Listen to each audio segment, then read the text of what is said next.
स्वागत है आपका राजकीय उच्च माध्यमिक विद्यालय धनवाड़ा की ओर से चलाई जाने वाली ऑनलाइन हिंदी क्लास में। और आज का हमारा विषय है संज्ञा।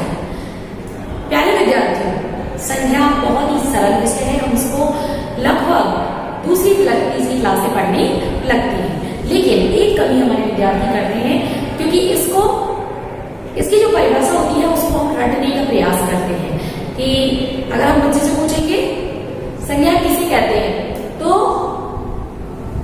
किसी भी व्यक्ति, वस्तु, स्थान आदि के नाम को संज्ञा कहते हैं। रटा हुआ हम देखें, लेकिन आप देखिए संज्ञा का पर्याय होता है नाम, और दुनिया में कोई भी ऐसी वस्तु, व्यक्ति, स्थान, भाव नहीं है जिसका कि कोई नाम ना हो। दुनिया में कोई भी वस्तु है, कोई भी व्यक्ति है, कोई भी स्थान है, कोई भी भाव है, उसका नाम होता है। यानी दुनिया में जितनी भी चीजें हैं जिनका नाम है तो वह सब संज्ञा में आता है। तो आइए हम देखते हैं, किसी प्राणी, स्थान, वस्तु तथा भाव के नाम को संज्ञा कहते हैं। बहुत ही सरल परिभाषा है इसकी। तो कोई भी व्यक्ति है, कोई भी वस्तु है, कोई भी स्थान है, कोई भी भाव है, उसके नाम को हम क्या कहते हैं? संज्ञा कहते हैं। संज्ञा का शाब्दिक अर्थ है समज्ञा, अर्थात सम्यक ज्ञान कराने वाला।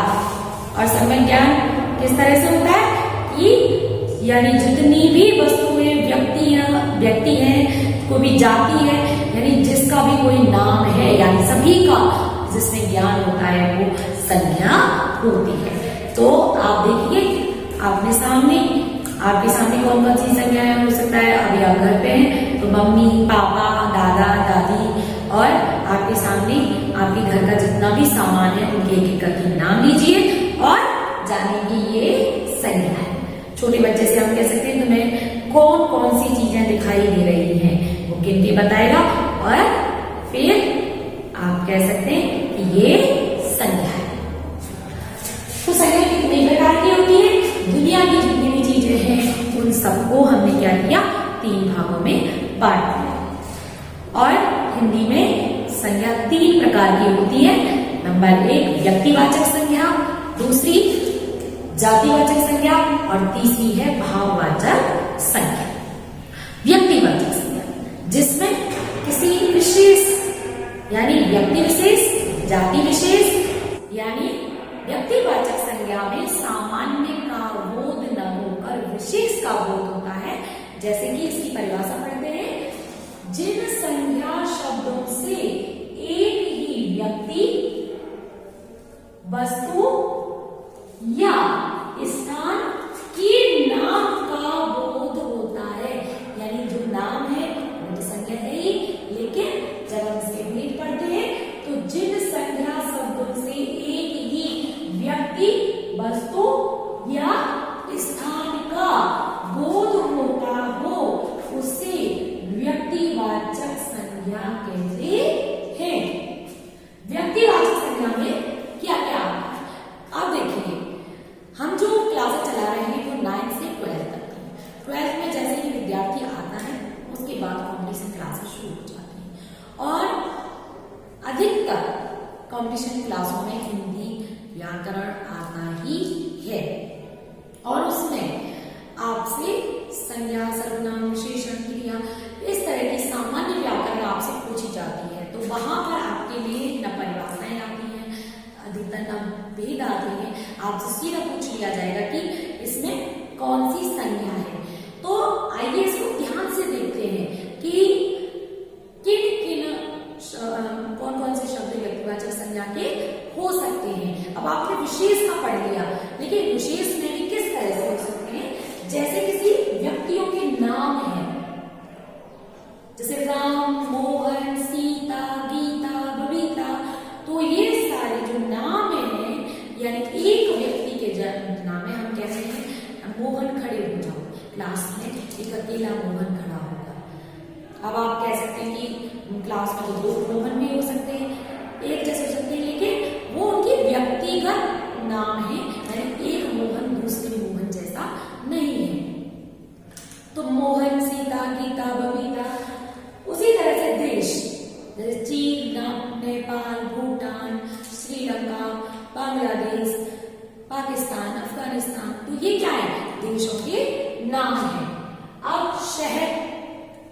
जयपुर, भरतपुर, इस तरह से अलग अलग शहर का नाम। पर्वत, जैसे हम कह रहे हैं पर्वत, पता नहीं चला कौन सा पर्वत, लेकिन हम कह रहे हैं हिमालय, हिमालय पर्वत है नहीं है।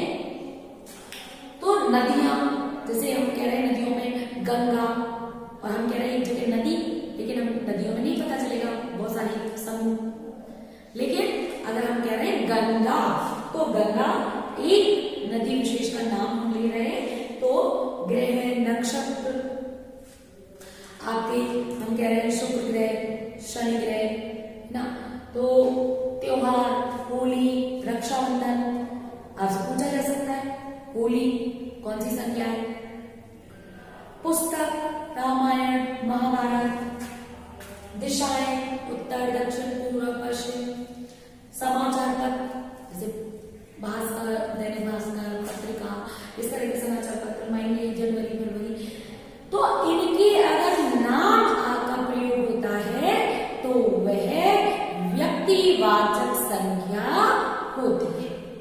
क्वेश्चन बहुत छोटा होता है और सबसे ज्यादा हमें क्या लगती है कि हम जब 12th तक इन चीजें हमारे दिमाग में क्लियर नहीं होती तो हमें कॉम्पिटिशन में परेशानी आती है। अगर आपकी सामान्य व्याकरण कंप्लीट होती है या आपका बेस बना होता है तो आपको ऊपर बढ़ने में दिक्कत नहीं आती। तो फिर से हम देखेंगे व्यक्तियों, देशों, शहरों, पर्वतों, नदियों, ग्रह नक्षत्रों, त्योहारों, पुस्तकों, दिशाओं, समाचार पत्रों, दिनों, महीनों आदि के नाम आते हैं।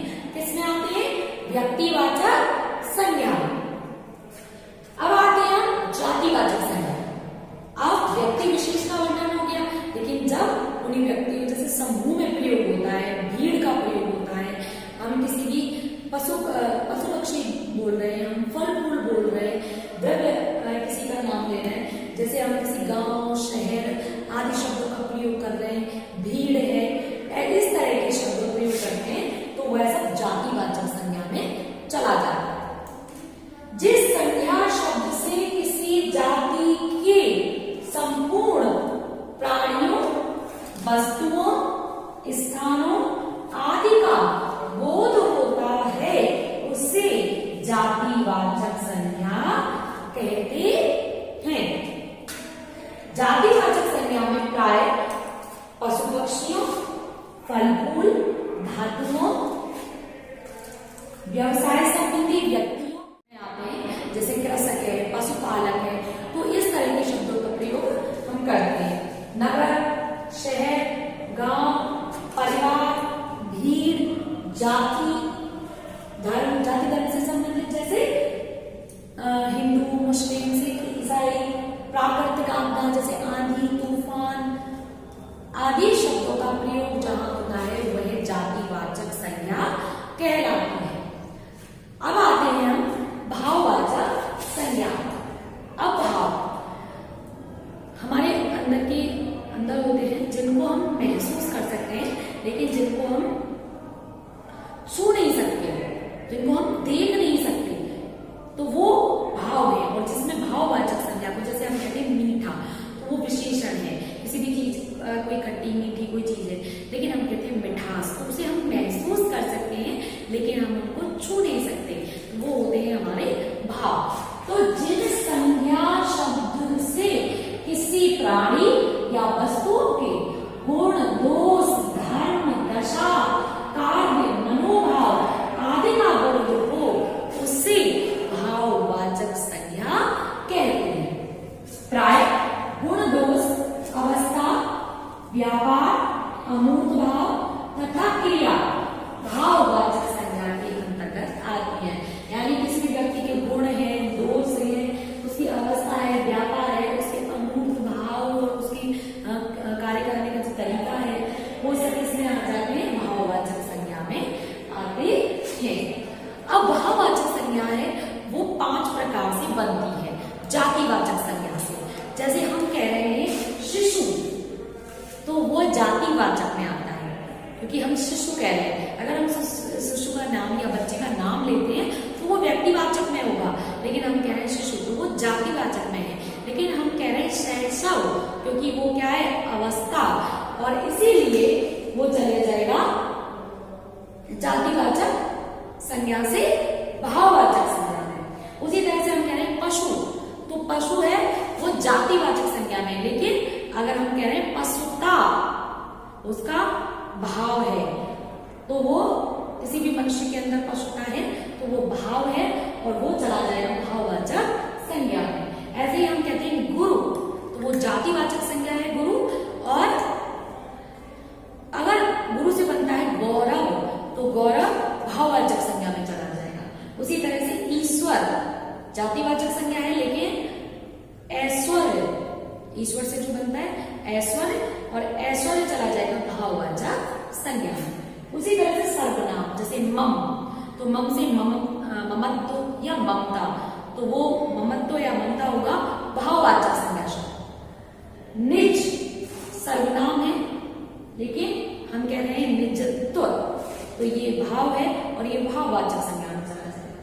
हम कहते हैं आप, तो ये सर्वनाम है, लेकिन हम कह रहे हैं आपा, जैसे घमंड, तो वो चला जाएगा भाववाचक संज्ञा में।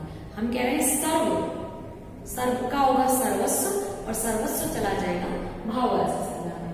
अपना, अपना से अपनत्व, तो अपनत्व भाववाचक संज्ञा बन जाएगी। उसी तरह से विशेषण से, जैसे कठोर विशेषण है और कठोरता भाववाचक संज्ञा बन जाएगा। उसी तरह से मीठा विशेषण है, लेकिन मीठा से बनेगा मिठास, और मिठास भाववाचक संज्ञा का शब्द है। उसी तरह से मूर्ख विशेषता है, इसलिए विशेषण है, लेकिन मूर्खता ये भाव है, तो भाववाचक संज्ञा में चला जाएगा। उसी तरह से चलना क्रिया शब्दों से जो बनते हैं, तो चलना क्रिया है, लेकिन चाल भाववाचक संज्ञा से। उसी तरह से हारना क्रिया, लेकिन हार भाववाचक।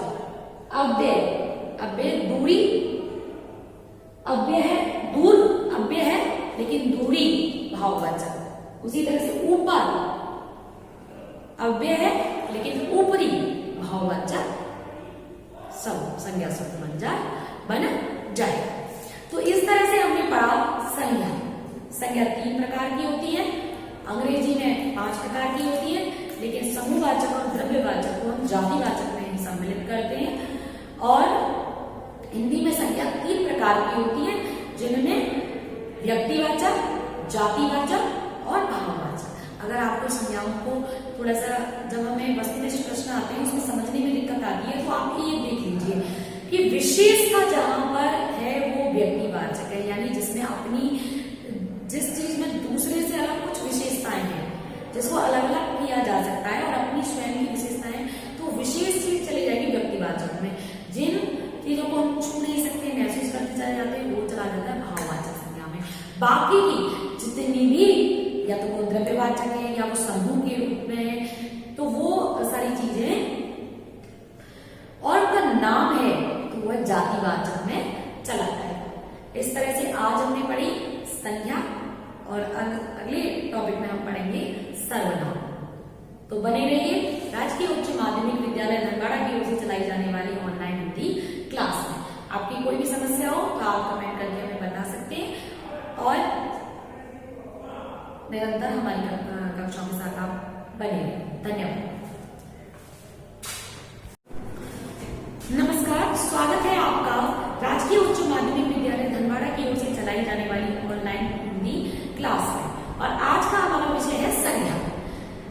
प्यारे विद्यार्थियों, संज्ञा बहुत ही सरल विषय है, हम इसको लगभग दूसरी तीसरी क्लास से पढ़ने लगती है, लेकिन एक कमी हमारे विद्यार्थी करते हैं, क्योंकि इसकी जो परिभाषा होती है उसको हम रटने का प्रयास करते हैं। कि अगर हम बच्चे से पूछेंगे संज्ञा किसे कहते हैं, तो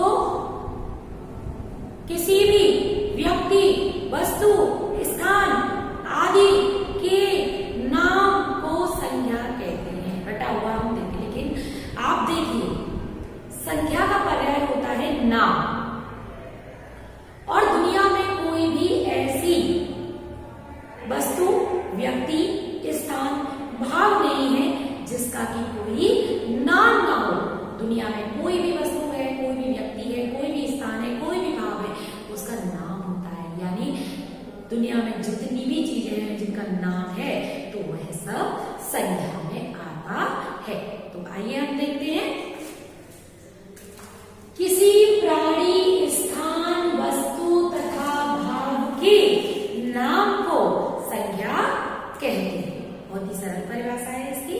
तो कोई भी व्यक्ति है, कोई भी वस्तु है, कोई भी स्थान है, कोई भी भाव है, उसके नाम को हम क्या कहते हैं? संज्ञा कहते हैं। संज्ञा का शाब्दिक अर्थ है समज्ञा, अर्थात सम्यक ज्ञान कराने वाला। और सम्यक ज्ञान किस तरह से होता है कि यानी जितनी भी वस्तुएं, व्यक्ति हैं, कोई भी जाति है, यानी जिसका भी कोई नाम है, यानी सभी का जिसमें ज्ञान होता है वो संज्ञा होती है। तो आप देखिए आपके सामने कौन कौन सी संज्ञाएं हो सकता है। अभी आप घर पे हैं तो मम्मी, पापा, दादा, दादी, और आपके सामने आपके घर का जितना भी सामान है उनके एक एक करके नाम लीजिए और जानिए कि ये संज्ञा है। छोटे बच्चे से हम कह सकते हैं तुम्हें कौन कौन सी चीजें दिखाई दे रही हैं, वो गिन के बताएगा और फिर आप कह सकते हैं कि ये संज्ञा है। तो संज्ञा कितने प्रकार की होती है? दुनिया की जितनी भी चीजें हैं उन सबको हमने क्या किया? 3 भागों में बांट दिया। और हिंदी में संज्ञा 3 प्रकार की होती है। नंबर 1 व्यक्तिवाचक संज्ञा, दूसरी जातिवाचक संज्ञा और तीसरी है भाववाचक संज्ञा। व्यक्तिवाचक संज्ञा जिसमें किसी विशेष यानी व्यक्ति विशेष, जाति विशेष और भाव विशेष, स्थान विशेष, यानी व्यक्तिवाचक संज्ञा में सामान्य का बोध न होकर विशेष का बोध होता है। जैसे कि इसकी परिभाषा पढ़ते हैं, जिन संज्ञा शब्दों से एक ही व्यक्ति, वस्तु या स्थान के नाम का बोध होता है, यानी जो नाम है वो तो संज्ञा है ही, लेकिन जब हम इसके भेद पढ़ते हैं तो जिन संज्ञा शब्दों से एक ही व्यक्ति, वस्तु या स्थान का बोध होता हो उसे व्यक्तिवाचक संज्ञा कहते हैं। व्यक्तिवाचक संज्ञा में क्या क्या आता है? आप देखिए, हम जो क्लासेस चला रहे हैं वो 9 से 12 तक की। 12 में जैसे ही विद्यार्थी आता है उसके बाद कॉम्पिटिशन क्लासेस शुरू हो जाती हैं और अधिकतर कॉम्पिटिशन क्लासों में हिंदी व्याकरण आता ही है और उसमें आपसे संज्ञा, सर्वनाम, विशेषण, क्रिया, इस तरह की सामान्य व्याकरण आपसे पूछी जाती है। तो वहां पर आपके लिए न परिभाषाएं आती हैं, अधिकतर न भेद आते हैं, आपसे सीधा पूछ लिया जाएगा कि इसमें कौन सी संज्ञा है। तो आइए इसको ध्यान से देखते हैं कि किन किन कौन कौन से शब्द व्यक्तिवाचक संज्ञा के हो सकते हैं। अब आपने विशेष का पढ़ लिया, लेकिन विशेष में भी किस तरह से हो सकते हैं? जैसे किसी व्यक्तियों के नाम हैं, जैसे राम, मोहन, सीता, गीता, बबीता, तो ये सारे जो नाम हैं यानी एक व्यक्ति के नाम है। हम कहते हैं मोहन खड़े हो जाओ, क्लास में एक अकेला मोहन खड़ा होगा। अब आप कह सकते हैं कि क्लास में तो 2 मोहन भी हो सकते हैं, एक जैसे हो सकते हैं, लेकिन वो उनकी व्यक्तिगत नाम है, यानी एक मोहन दूसरे मोहन जैसा नहीं है। तो मोहन, सीता, गीता, बबीता। उसी तरह से देश, जैसे चीन, नेपाल, भूटान, श्रीलंका, बांग्लादेश, पाकिस्तान, अफगानिस्तान, तो ये क्या है? देशों के नाम है। अब शहर, जयपुर, भरतपुर, इस तरह से अलग अलग शहर का नाम। पर्वत, जैसे हम कह रहे हैं पर्वत, पता नहीं चला कौन सा पर्वत, लेकिन हम कह रहे हैं हिमालय, तो हिमालय पर्वत है नहीं है। तो नदियां, जैसे हम कह रहे हैं नदियों में गंगा, और हम कह रहे हैं एक जगह नदी, लेकिन हम नदियों में नहीं पता चलेगा, बहुत सारी समूह। लेकिन अगर हम कह रहे हैं गंगा, तो गंगा एक नदी विशेष का नाम हम ले रहे हैं। तो ग्रह, नक्षत्र आपके हम कह रहे हैं शुक्र ग्रह, शनि ग्रह ना, तो त्योहार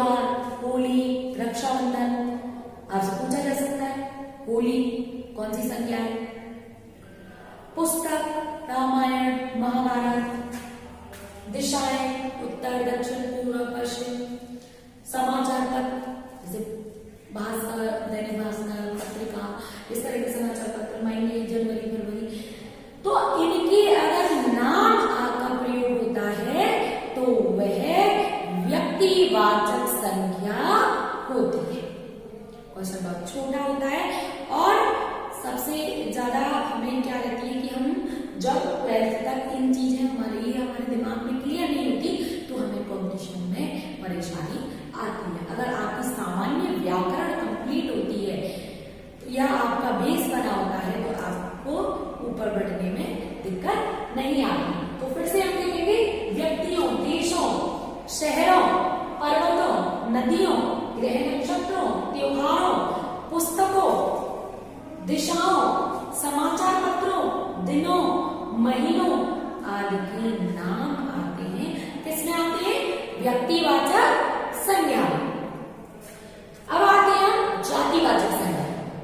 अब व्यक्ति विशेष का वर्णन हो गया, लेकिन जब उन्हीं व्यक्तियों जैसे समूह में प्रयोग होता है, भीड़ का प्रयोग होता है, हम किसी भी पशु पक्षी बोल रहे हैं, हम फल फूल बोल रहे हैं, द्रव्य किसी का नाम ले रहे हैं, जैसे हम किसी गांव, शहर आदि शब्दों का प्रयोग कर रहे हैं, भीड़ है, इस तरह के शब्दों प्रयोग करते हैं तो वह सब जातिवाचक संज्ञा में चला जाता है। जिस संज्ञा शब्द से किसी जाति के संपूर्ण प्राणियों, वस्तुओं, स्थानों आदि का बोध होता है उसे जातिवाचक संज्ञा कहते हैं।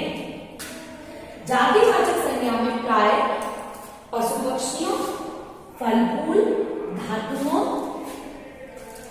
व्यवसाय संबंधी व्यक्तियों, अब व्यवसाय संबंधी व्यक्ति जैसे आते हैं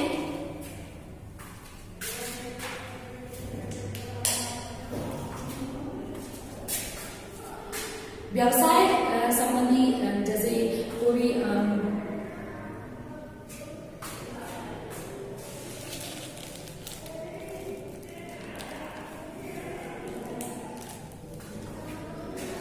व्यवसाय संबंधी में आते हैं जैसे कृषक है, पशुपालक है, तो इस तरह के शब्दों का प्रयोग हम करते हैं। नगर, शहर, गांव, परिवार, भीड़, जाति, धर्म, जाति धर्म से संबंधित जैसे हिंदू, मुस्लिम, सिख, ईसाई, प्राकृतिक आपदा जैसे आंधी, तूफान आदि शब्दों का प्रयोग जहां होता है वह जातिवाचक संज्ञा कहलाती है। अब आते हैं हम भाववाचक संज्ञा। अब भाव हमारे अंदर होते हैं जिनको हम महसूस कर सकते हैं लेकिन जिनको हम छू नहीं सकते, जिनको हम देख नहीं सकते, तो वो भाव है। और जिसमें भाववाचक संज्ञा को जैसे हम कहते हैं मीठा, तो वो विशेषण है, किसी भी चीज कोई खट्टी मीठी कोई चीज है लेकिन हम कहते हैं मिठास, तो उसे हम महसूस कर सकते हैं लेकिन हम उनको छू नहीं सकते, वो होते हैं हमारे भाव। तो जिन संज्ञा शब्द से किसी प्राणी या वस्तुओं के गुण, दोष, धर्म, दशा, कार्य, मनोभाव आदि का बोध हो उससे भाववाचक संज्ञा कहते हैं। प्राय गुण, दोष, अवस्था, व्यापार, अमूर्त भाव तथा क्रिया भाववाचक संज्ञा के अंतर्गत आती है। यानी किसी भी व्यक्ति के गुण है, दोष है, उसकी अवस्था है, व्यापार है, उसके अमूर्त भाव और उसकी कार्य करने का जो तरीका है वो सब इसमें आ जाते हैं, भाववाचक संज्ञा में आते हैं। अब भाववाचक संज्ञा है वो 5 प्रकार से बनती है जातिवाचक संज्ञा से। जैसे हम कह रहे हैं शिशु, तो वो जातिवाचक में आता है क्योंकि हम शिशु कह रहे हैं। अगर हम शिशु का नाम या बच्चे का नाम लेते हैं तो वो व्यक्तिवाचक में होगा, लेकिन हम कह रहे हैं शिशु तो वो जातिवाचक में है। लेकिन हम कह रहे हैं शैशव क्योंकि वो क्या है, अवस्था, और इसीलिए वो चले जाएगा जातिवाचक संज्ञा से भाववाचक संज्ञा में। उसी तरह से हम कह रहे हैं पशु, तो पशु है वो जातिवाचक संज्ञा में, लेकिन अगर हम कह रहे हैं पशुता उसका भाव है तो वो किसी भी मनुष्य के अंदर पशुता है तो वो भाव है और वो चला जाएगा भाववाचक संज्ञा में। ऐसे ही हम कहते हैं गुरु, तो वो जातिवाचक संज्ञा है गुरु,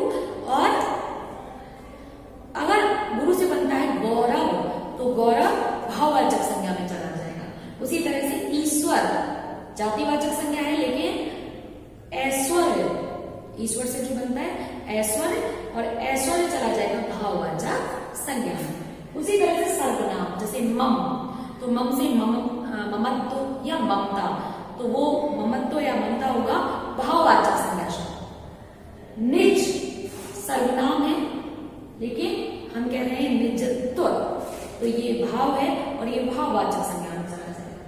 हम कहते हैं आप, तो ये सर्वनाम है, लेकिन हम कह रहे हैं आपा, जैसे घमंड, तो वो चला जाएगा भाववाचक संज्ञा में। हम कह रहे हैं सर्व, सर्व का होगा सर्वस्व, और सर्वस्व चला जाएगा भाववाचक संज्ञा में। अपना, अपना से अपनत्व, तो अपनत्व भाववाचक संज्ञा बन जाएगी। उसी तरह से विशेषण से, जैसे कठोर विशेषण है और कठोरता भाववाचक संज्ञा बन जाएगा। उसी तरह से मीठा विशेषण है, लेकिन मीठा से बनेगा मिठास, और मिठास भाववाचक संज्ञा का शब्द है। उसी तरह से मूर्ख विशेषता है, इसलिए विशेषण है, लेकिन मूर्खता ये भाव है, तो भाववाचक संज्ञा में चला जाएगा। उसी तरह से चलना क्रिया शब्दों से जो बनते हैं, तो चलना क्रिया है, लेकिन चाल भाववाचक संज्ञा से। उसी तरह से हारना क्रिया, लेकिन हार भाववाचक। अव्यय, अव्यय दूरी, अव्यय है दूर, अव्यय है लेकिन दूरी भाववाचक। उसी तरह से ऊपर, अव्यय है लेकिन ऊपरी भाववाचक सब संज्ञा शब्द बन जाए। तो इस तरह से हमने पढ़ा संज्ञा। संज्ञा 3 प्रकार की होती है, अंग्रेजी में 5 प्रकार की होती है, लेकिन समूहवाचक और द्रव्यवाचक को हम जातिवाचक में ही सम्मिलित करते हैं। और हिंदी में संज्ञा 3 प्रकार की होती है, जिनमें व्यक्तिवाचक, जातिवाचक और भाववाचक। अगर आपको संज्ञाओं को थोड़ा सा, जब हमें वस्तुनिष्ठ प्रश्न आते हैं उसमें समझने में दिक्कत आती है, तो आप ये देख लीजिए कि विशेषता जहां पर है वो व्यक्तिवाचक है, यानी जिसमें अपनी, जिस चीज में दूसरे से अलग कुछ विशेषताएं हैं, जिसको अलग अलग किया जा सकता है और अपनी स्वयं की विशेषताएं, तो विशेष चीज चली जाएगी व्यक्तिवाचक में। जिन चीजों को हम छू नहीं सकते, महसूस करते चले जाते हैं, वो चला जाता है भाववाचक संज्ञा में। बाकी की जितनी भी, या तो वो द्रव्यवाचक है या वो समूह के रूप में है, तो वो सारी चीजें, और का नाम है तो वह जातिवाचक में चला जाएगा। इस तरह से आज हमने पढ़ी संज्ञा, और अगले टॉपिक में हम पढ़ेंगे सर्वनाम। तो बने रहिए राजकीय उच्च माध्यमिक विद्यालय धनबाड़ा की ओर से चलाई जाने वाली ऑनलाइन हिंदी क्लास में। आपकी कोई भी समस्या हो तो आप कमेंट करके हमें बता सकते हैं, और निरंतर हमारी कक्षाओं के साथ आप बने।